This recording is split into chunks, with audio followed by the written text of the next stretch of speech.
Kalau belum subscribe juga segera ya, supaya kita bisa terus mengikuti channel ini dan sehingga channel ini bisa jadi berkat dalam hidupmu. Kita buka bersama-sama firman Tuhan,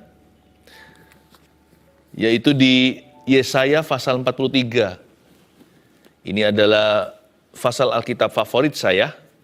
Tuhan banyak bicara, apalagi menyongsong sesuatu yang baru belum kita ketahui di depan ini.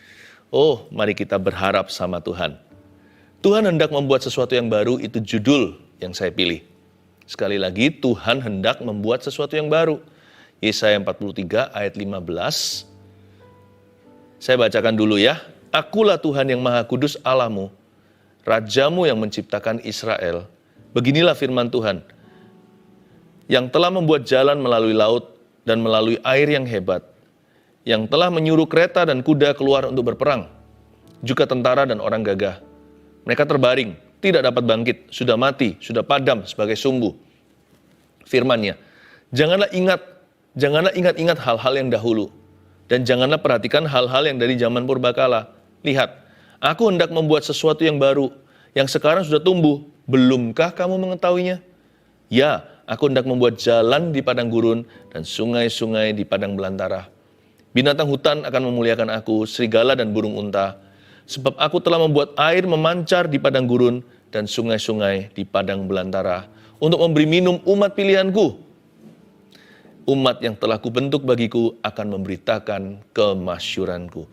Sebuah janji saya dapatkan dari Roh Kudus untuk keluarga Saat Teduh, yaitu bahwa Tuhan hendak membuat sesuatu yang baru. Dan setiap ayat ini adalah rema bagi kita. Tapi saya betul-betul ingin mendorong hati Anda dan hati kita semua. Kita saling mengingatkan ya, agar kita melupakan apa yang lalu dan mengarah pada tujuan dengan mata kita tetap memandang kepada Tuhan Yesus. Saya tahu kalau kita berjalan begitu, kemenangan ada di depan. Apapun yang terjadi di belakang, itu sudah lewat. Sekarang Tuhan hendak melawat. Dan ketika Tuhan melawat kita, Tuhan akan menunjukkan perkara-perkara yang lebih besar dan lebih indah. Ayat 15 dimulai dengan pribadi Allah.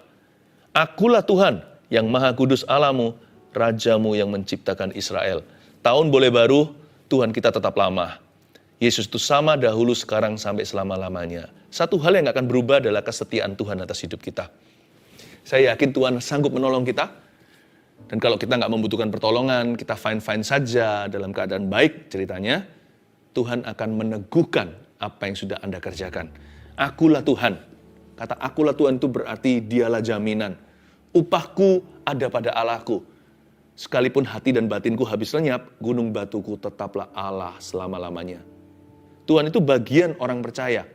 Jadi kalau Tuhan beserta kita, siapa sih lawan kita? Kalau Tuhan ada di hidup kita, masa perahu kita bisa tenggelam? Jangan bangunkan Yesus dengan terpaksa. Seolah-olah Yesus tertidur, karena Tuhan kita nggak terlelap, dia tetap terjaga. Jangan panik saudara, Tuhan ada di perahumu, tidak akan tenggelam kapal itu. Dan kalau Tuhan Yesus itu ada di dalam kehidupan kita, dia adalah pejunan. Apa sih yang rusak yang dia nggak bisa perbaiki? Apa yang runtuh yang dia tidak bisa bangun kembali? Asal dibangun dengan doa, segala sesuatu tiada yang mustahil bagi Allah dan bagi orang yang percaya. Akulah Tuhan. Itu menunjuk pada dirinya. Sebenarnya janji Tuhan itu terjadi dalam hidup kita bukan karena kita yang setia, tapi karena dia yang setia. Kasih karunia itu tidak diberikan berdasarkan perbuatan kita, tapi karena kebaikannya dan kemurahannya. Makanya itu kalau percaya, bukan percaya pada diri sendiri, apalagi percaya kepada manusia.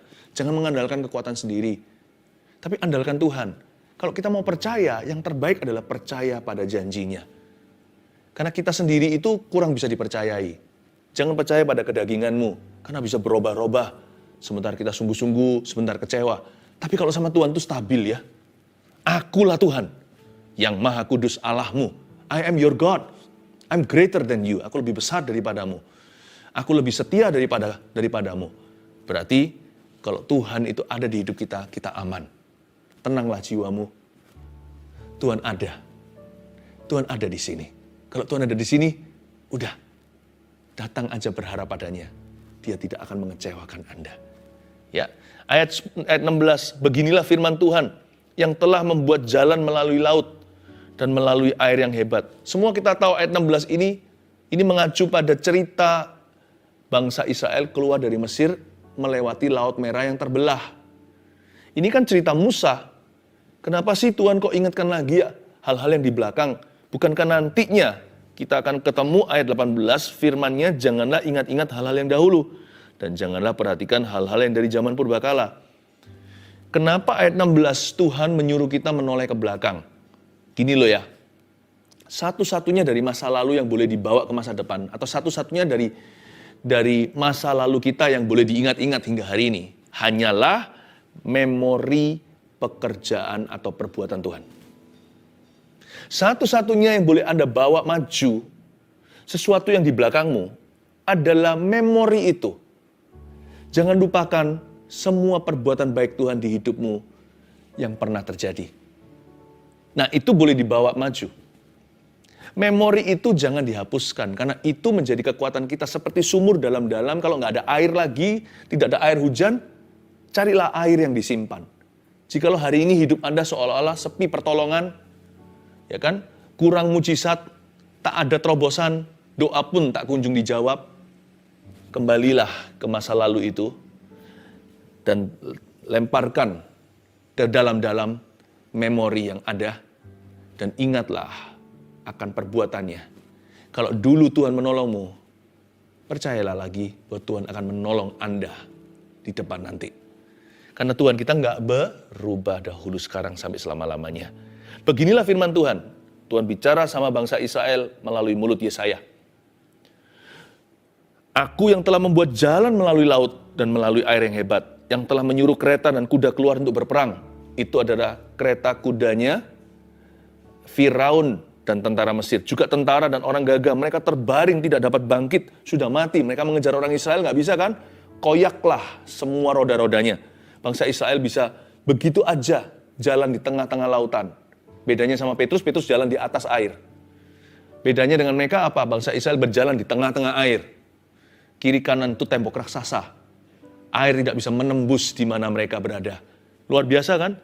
Tapi bangsa Mesir yang mencoba untuk mengejar mereka dengan kekuatan kuda, oleng semua itu roda. Mereka terbaring tidak dapat bangkit, sudah mati. Sudah padam sebagai sumbu. Tuhan ingatkan bangsa Israel yang kurang iman. Kamu ingat nggak aku pernah begini dalam sejarahmu? Aku akan membuatnya lagi. Wow. Mengapa? Karena akulah Tuhan yang Maha Kudus. Allah Israel. Aku tidak berubah. Dulu aku bisa, sekarang aku mampu. Dulu aku mau, sekarang aku masih mengasihimu. Luar biasa ya. Ayo kita memasuki tahun yang baru ini dengan sebuah semangat yang baru. Semangat bukan dari positive thinking kita, tapi semangat dari sesuatu yang jauh lebih dapat dipercaya. Kalau dari pikiran sendiri kan itu rekayasa. Tapi kalau pribadi Allah itu nggak berubah. Nah kalau kita itu, semangat kita itu pada Tuhan, saya yakin tidak akan kita putus asa. Tuhan itu berkata, lihat ke belakang, apa yang telah aku buat di dalam sejarahmu. Aku akan buat itu lagi, jikalau engkau meminta kepadaku, jikalau engkau percaya. Lalu ayat 18, firman-Nya, janganlah ingat-ingat hal-hal yang dahulu, dan janganlah perhatikan hal-hal yang dari zaman purbakala. Tunggu sebentar. Ayat 16, 17 suruh ingat. Ayat 18 nggak boleh ingat. Beda yang diingat. Ayat 16, 17 suruh ingat perbuatan Allah. Sedangkan ayat 18 kita disuruh nomor 1, melupakan kegagalan dan kemuliaan di masa lalu. Ini bukan kemuliaan Tuhan ya, ini kemuliaan kita. Lupakan. Tuhan pernah pakai Anda, sudahlah jangan jual jasa. Lupakan, dulu Anda sukses, atau bahkan lebih sukses. Ya, nanti jangan-jangan kita terus referensi ke sana, dan gak maju-maju, gak bisa move on orangnya. Aku dulu itu loh, pemimpin pujian, tapi setelah Anda mundur sekian lama, sekarang bahkan gak pelayanan. Udah lupakan. Dulu ya dulu pernah melayani, orang lain diberkati, ya sudah, itu semua sudah jadi kemuliaan Allah. Maksudnya, sudah menjadi kemuliaan untuk Tuhan. Ayo mulai melayani lagi. Jangan ngomel kalau disuruh angkat-angkat kursi di gereja, meskipun secara sukarela tidak berbayar. Aku dulu padahal di atas panggung situ.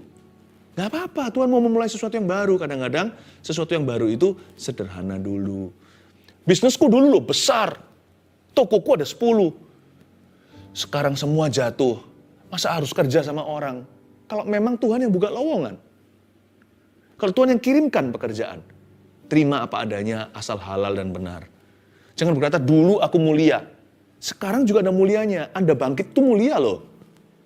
Dan dari 1 itu 5 roti 2 ikan. Siapa bilang Anda tidak bisa berakhir memberi 5.000 staf makan? Kalau Tuhan yang bekerja, tiada yang mustahil. Kalau Tuhan yang ada mau, bisa memulai dengan 1 biji. Sebentar lagi Anda akan melihat perkara-perkara yang hanya bisa saya jelaskan dalam 1 kata, yakni mujizat. Udah melupakan kegagalan dan kemuliaan di masa lalu, termasuk kegagalan, discouragement, perasaan down gara-gara dulu pernah gagal, sampai sekarang kok masih tertuduh. Di tahun yang baru kok belum kadaluarsa itu tuduhan. Terus merasa guilty, emangnya merasa guilty kita bisa menambah sasta? Emangnya dengan kita merasa bersalah itu kita bisa dekat sama Tuhan? Apa untungnya kerajaan sorga jikalau Anda terus menunduk berkata, aduh bodoh aku dan menepuk dadamu?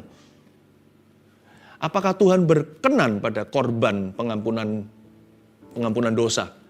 Kalau itu bukan dari Tuhan Yesus, tapi Anda menyakiti diri. Apakah Tuhan tuh happy melihat Anda dengan menyakiti diri gitu? Apakah dosamu diampuni? Bukannya malahan kita berdosa yang baru dengan melukai tubuh. Berapa banyak orang itu sekarang hidupnya itu menyiksa dirinya. Karena dia nggak bisa mengampuni kesalahan yang dia lakukan. Dia nggak bisa move on dari kegagalan. Beberapa orang mabuk-mabukan, beberapa rusak-rusakan. Itu juga bentuk self-punishment. Itu juga bentuk hukuman pada dirinya. Tidak sedikit yang sekarang menjauhi Tuhan. Udahlah nggak Tuhan-Tuhanan. Apakah dengan demikian Anda jauh lebih benar? Apakah itu menolongmu? Apakah menambah sehasta pada hidupmu? Apakah dengan melakukan semua itu dosamu jadi lebih diampuni? Lebih ringan di mata Tuhan? Bukannya lebih baik dengan bertobat dan meninggalkannya? Lalu setelah itu move on dalam Tuhan Yesus. Udah jangan diingat-ingat lagi hal-hal dari zaman purbakala. Buat apa sih? Yang lalu ya sudah lalu. Apa yang sudah lewat, ya sudah lewat. Jikalau nasimu sudah menjadi bubur, makanlah bubur itu dengan syukur. Buat apa dipentelengin terus, dipelototin tuh bubur, emangnya bisa jadi nasi lagi? Tambah lama-lama disia-sia nasi yang sudah jadi bubur di depanmu itu. Lalu dikeluhi, diratapi, lama-lama buburnya jadi basi. Lebih baik bubur ya bubur, tunduk kepala, doa bersyukur dan katakan terima kasih untuk makanan yang tidak mengenyangkan ini. Tapi gara-gara ini, kalau aku makan, aku tidak akan mati. Makan dulu, sampai Tuhan kirim nasi. Ya kan? Lupakan kegagalanmu. Demikian pula lupakan kemuliaanmu. Apapun perkara baru yang di depanmu, sambut itu. Sambut dengan bahagia. Katakan, Tuhan belum selesai dengan saya. Allah masih akan bekerja. Ku tahu rencananya indah bagiku. Ku tahu kehendaknya baik bagiku. Ku tahu rancangannya sempurna bagiku. Sekalipun sekarang aku belum mengerti sepenuhnya. Sekalipun sekarang aku belum tahu. Aku beriman dulu bahwa Tuhan hendak membuat sesuatu yang baru. Be excited. Bergairahlah. Itulah dari sisi kita. Kalau Tuhan mau membuat sesuatu yang baru, sisimu dan sisiku adalah melupakan kegagalan dan kemuliaan kita di masa lalu.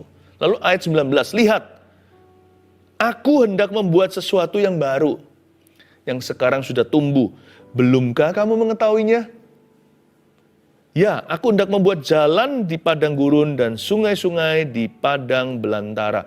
Ayat 19 ini, Tuhan suruh kita lihat, look, behold, aku hendak membuat sesuatu yang baru, yang sekarang sudah tumbuh. Lalu ada pertanyaan, belumkah kamu mengetahuinya?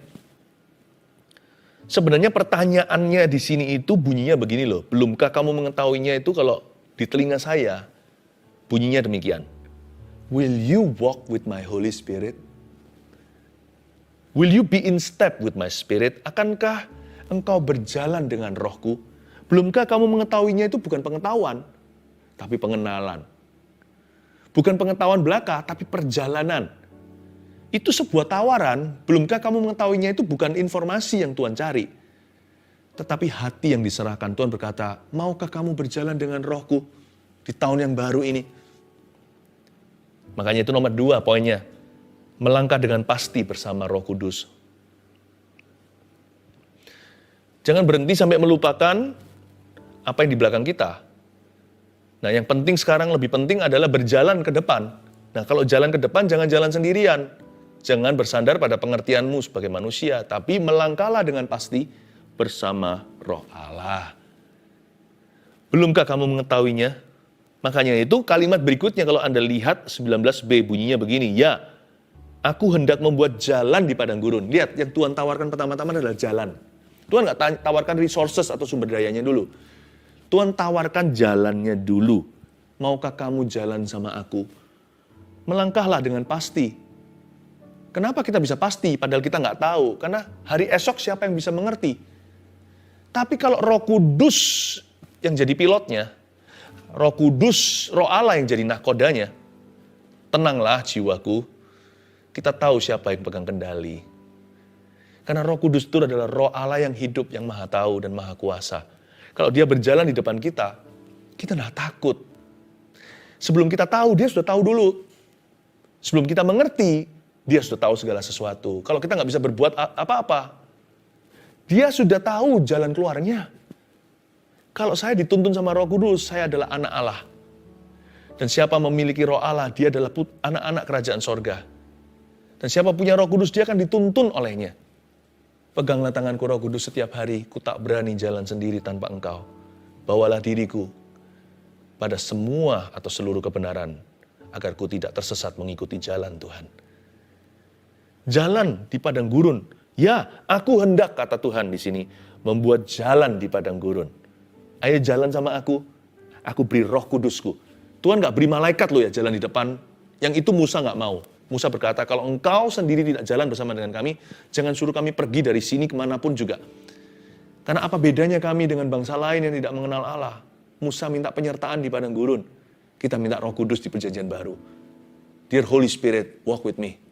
Take me by my hand. Tangkap aku, pegang aku dengan tanganku. Ya, aku hendak membuat jalan di padang gurun, lalu lihat. Dan sungai-sungai di padang belantara. Memang tidak heran ya, Roh Kudus itu seringkali digambarkan seperti air. Bukan hanya seperti wind atau angin atau api waktu Pentakosta terjadi. Tapi juga seperti air yang mengalir. Mengalirlah Roh Kudus, mengalirlah di dalam jiwaku. Lihat di sini, dia seperti sungai di padang belantara. Memberi minum umatnya supaya mereka tidak kehausan dan kelaparan di padang gurun.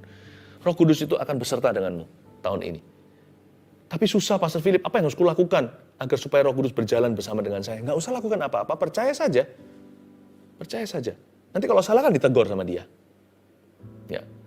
Asal Anda dan saya tidak mengusirnya, karena Roh Kudus itu roh yang lembut. Selain dia berkuasa, dia nggak pernah memaksa.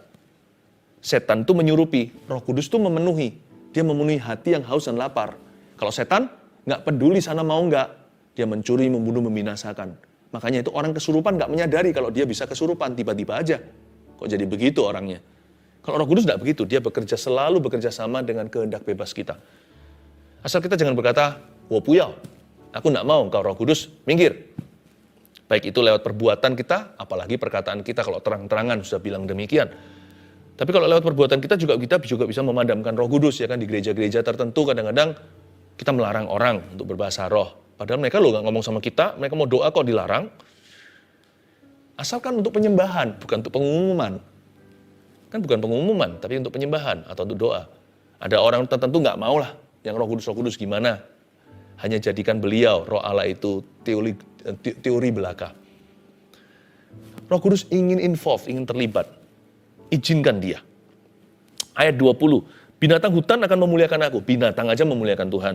Serigala dan burung unta. Sebab aku telah membuat air memancar di padang gurun dan sungai-sungai di padang belantara. Coba ya, lihat 20b. Sebab aku telah membuat air memancar di padang gurun dan sungai-sungai di padang belantara. Saya tunjukkan ya, sebenarnya nanti bangsa Israel akan diangkut ke Babilonia. Di Babel situ daerah Irak sana, di zaman modern ini. Itu nanti mereka diangkut ke situ kan, meninggalkan tanah perjanjian. 70 tahun kemudian mereka akan pulang kembali untuk membangun bait suci. Sadarkah Anda bahwa ayat ini bukan hanya sebuah ilustrasi. Aku akan membuat air memancar di padang gurun. Karena waktu bangsa Israel nanti kembali di zamannya Ezra, Nehemia, mereka itu harus melalui padang belantara beneran. Kita tahu bahayanya perampok di situ, penyamun. Bukan hanya itu, lebih bahaya daripada itu adalah tersesat, kesasar, nggak ada air. Tempat itu kering kerontang. Tuhan berkata, I will give you the resources you need to come back. Aku akan memberikan kepadamu sumber daya yang kau butuhkan untuk kembali. Kalau air itu kebutuhan pokok, supaya kamu jangan mati, aku akan memancarkan telaga di padang belantara. Luar biasa ya. Dengan kata lain, Roh Kudus ngomong gini loh, kalau aku yang memimpin jalanmu, kalau aku jalan di depan, I have plans and resources that you don't know about. Aku punya rencana atau rancangan dan aku punya sumber daya, toolnya, bahannya, bahan baku materinya untuk membuat kamu sukses tahun ini. Aku miliki. Roh Kudus ngomong begini sama kita. Tuhan memiliki sumber daya yang kau perlukan agar Anda berhasil dan agar janji Tuhan benar-benar digenapi di dalam kehidupan kita. Dan bagi bangsa Israel yang nanti akan kembali dari Babel, itu berarti air di padang gurun dan juga sungai di padang belantara. Karena mereka perlu menyeberang dengan berjalan kaki sampai ke tanah perjanjian. Tuhan berkata, I provide for you. Beres, semua aku sediakan. Kamu tidak harus lihat sekarang. Jalanlah one day at a time, step by step, heart to heart. Satu hari demi satu hari, setiap langkah kaki. Aku akan menunjukkan nanti ketika kau memerlukan, dari batu akan memancar telaga. Jangan minta semuanya di depan, aku mau lihat dulu. Itu bukan iman. Toh kalau Tuhan tunjukkan semuanya juga Anda tidak bisa mengelola. Tapi beriman dulu, nanti Tuhan akan nyatakan tepat waktu. Makanya ada firman begini kan di kitab Pengkhotbah, semua indah pada waktunya. Kalau belum waktunya, bukan hanya nggak indah, belum nyata. Tapi kalau sudah waktunya tiba, Tuhan nyatakan. Untuk memberi minum umat pilihanku, itu dia. Ayat 20c tadi untuk memberi minum. Dan ayat 21, umat yang telah kubentuk, bagiku akan memberitakan kemasyuranku. Ini saya terima sebagai rema bagi jemaat saat teduh. Umat yang telah kubentuk bagiku itu juga jemaat saat teduh. Akan memberitakan kemasyuranku. Nomor 3, bagaimana sih peran kita kalau Tuhan hendak membuat sesuatu yang baru, apa bagian kita? Menjadi saksi Kristus yang memuliakan namanya. Udah, jangan pusing macam-macam kecuali tanggung jawab Anda sehari-hari dan memang apa yang menjadi tugas Anda dalam hidup ini. Udah lebih dari itu serahkan ke Yesus. Asal hati Anda rindu ini aja satu. Ini jadi motivasi utama. Menjadi saksi Kristus yang memuliakan namanya. Jangan tunggu nanti. Nanti kalau aku sudah ditolong, aku akan bersaksi untuk Tuhan. Nanti setelah mengalami mujizat, saya pasti cerita sama orang-orang. Nggak usah.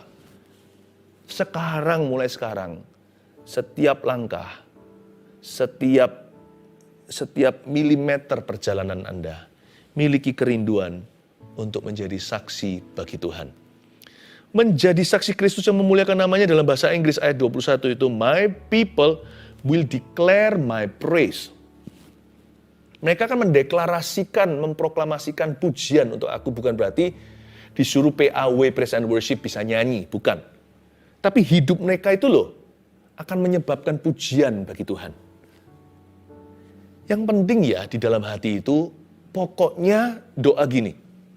In my life, Lord, please be glorified.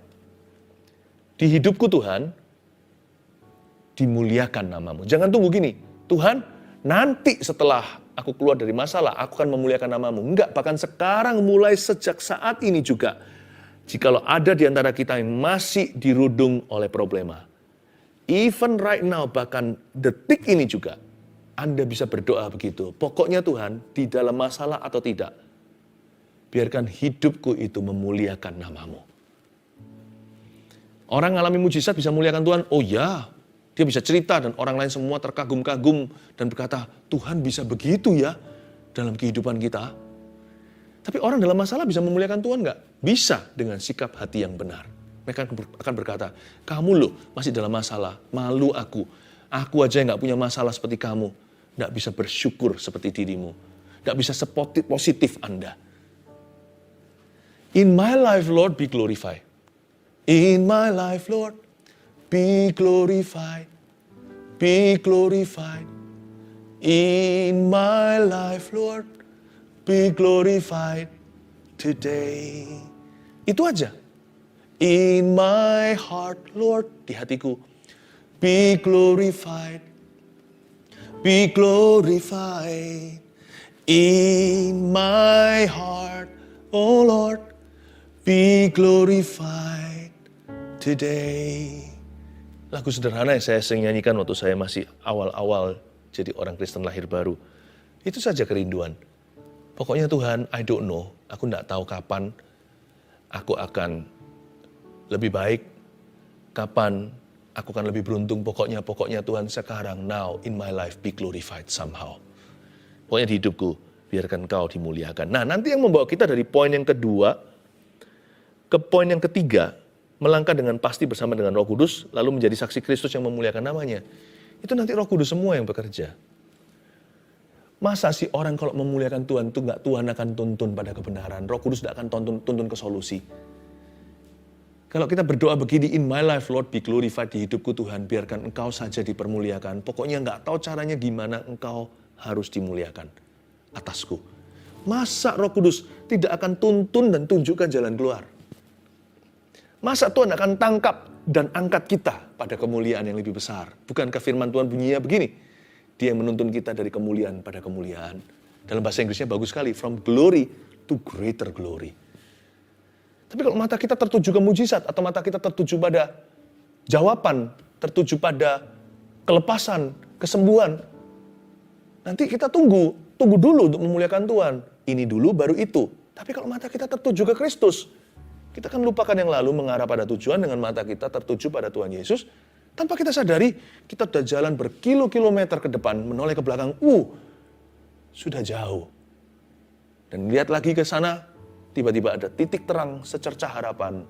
Ada pintu yang terbuka, selama ini tertutup di depanmu. Lalu mujizat terjadi. Dan waktu itu terjadi, maka seperti mimpi ketika Tuhan memulihkan kita. Menjadi saksi Kristus yang memuliakan namanya. Udah itu aja. Kalau Tuhan hendak membuat sesuatu yang baru, imani dulu. Pokoknya aku mau jadi saksi Kristus yang memuliakan namanya. Today, hari ini. 3 hal yang saya sampaikan kepada Anda. Mari kita lakukan firman. 1, melupakan kegagalan dan kemuliaan di masa lalu. Kenapa? Karena Tuhan hendak membuat sesuatu yang baru. 2, melangkah dengan pasti bersama Roh Kudus. Karena perkara baru ada di depan, biarkan Tuhan Allah Roh Kudus yang memegang tangan. 3, menjadi saksi Kristus yang memuliakan namanya. Nggak usah nanti lagi, nggak usah tunggu. Ini bisa kita lakukan hari ini dan berkata, Lord, glorify your name in my life. Di dalam hidupku, biarkan Engkau dipermuliakan. Percayalah, nanti Anda akan jadi kesaksian lebih dari hari ini. Karena Tuhan tidak pernah gagal dalam kehidupan mereka yang beriman kepadanya. Waktu saya barusan berbahasa lidah, saya sharing ya, saya rasakan apa. Memang ini perasaan, nggak bisa saya tunjukkan. Tapi saya tahu Tuhan Yesus itu nyata, bukan hanya pikiran. Perasaan kita pun involved di dalamnya. Karena Tuhan menciptakan segenap tubuh kita ini untuk Roh Kudus. Saya rasakan seperti dari atas sampai bawah itu mengalir, seperti ada listrik lembut gitu. Dari bawah, dari atas ke bawah, dari bawah ke atas maksud saya. Dari bawah itu naik gitu. Naik ke atas sini.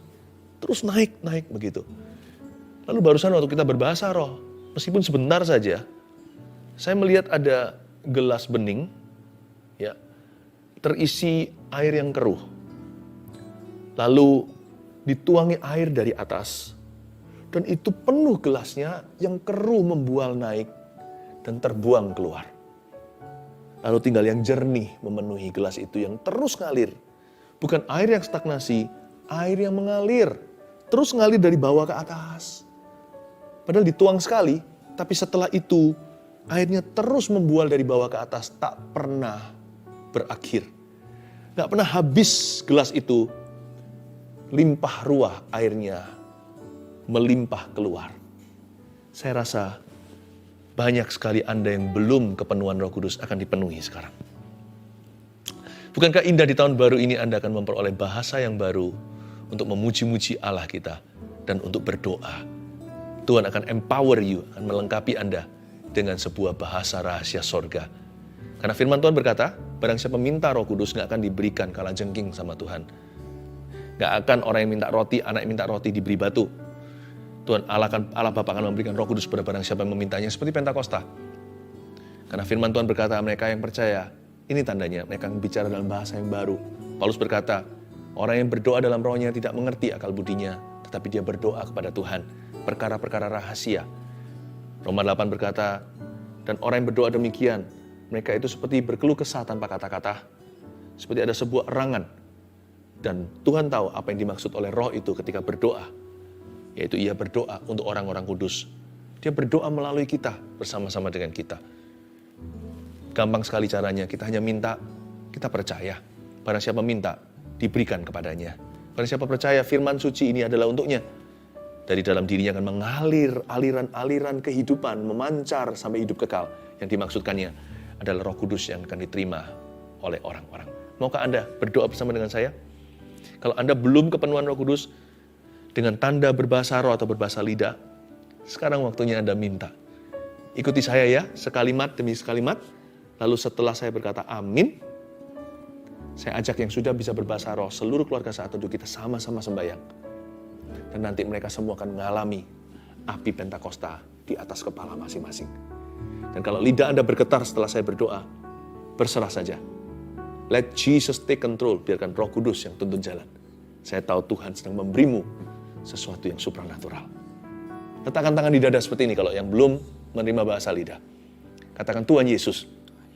Bilang, Tuhan Yesus, saya rindu dibaptis dalam Roh Kudus dengan tanda berbahasa lidah.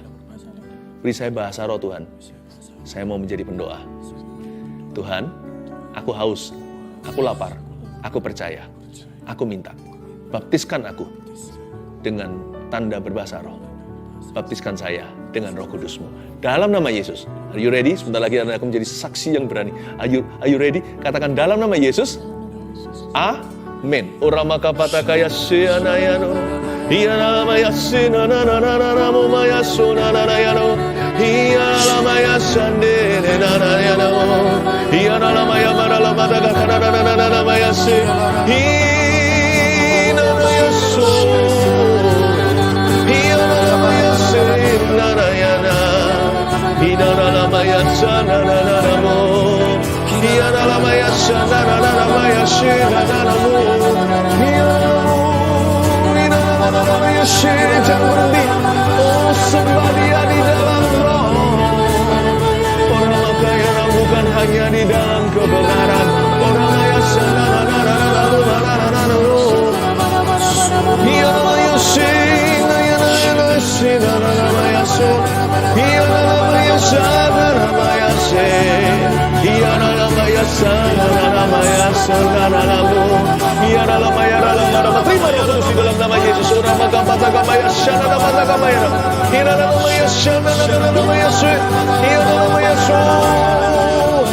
Haleluya, haleluya. Haleluya, haleluya, haleluya. Saya mau berdoa untuk setiap permohonan doa. Ulurkan tangan ke depan. Ini kontak iman. Tuhan Yesus, berkati umat-Mu, permohonan doa di tahun yang baru, pergumulan mereka. Tuhan tilik dan indahkan masing-masing mereka dalam nama Yesus. Haleluya, haleluya, haleluya. Amin.